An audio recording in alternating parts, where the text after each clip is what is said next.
The Bible tells us in Proverbs 12, verse 22, lying lips are an abomination to the Lord, but those who act faithfully are his delight. And Jesus declared in John 14, verse 6, I am the way, the truth, and the life.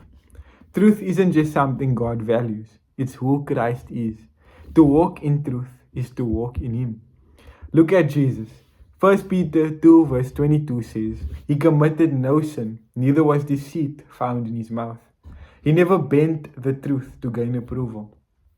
He never exaggerated to impress.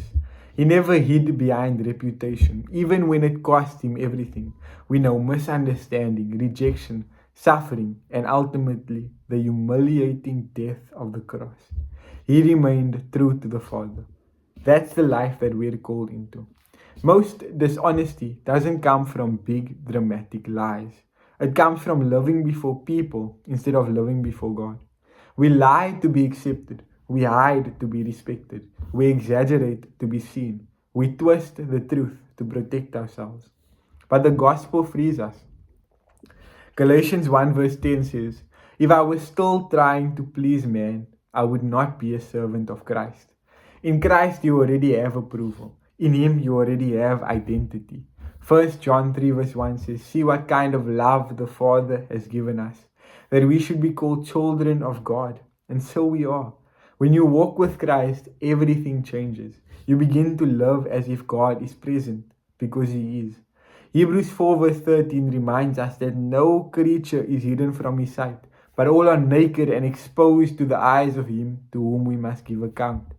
And instead of fear, that truth produces freedom. 2 Corinthians 3 verse 17 says, Where the Spirit of the Lord is, there is freedom. Freedom to be real, freedom to be clean, and freedom to walk in integrity even when no one is watching. So the deeper question isn't just, am I honest when it benefits me? The deeper question is, do I live as someone who is seen by God? When you live before him, honesty is no longer just a moral effort. It becomes a way of life, blessed and shaped by his presence. Matthew 5 verse 8 tells us, Blessed are the pure in heart, for they shall see God. Integrity isn't forced. It isn't fake. It's formed in Jesus Christ. Ephesians 4 verse 24 says, Put on the new self, created after the likeness of God in true righteousness and holiness. So let's pray like David. Let the words of my mouth and the meditation of my heart be acceptable in your sight, O Lord, my rock and my redeemer. God bless.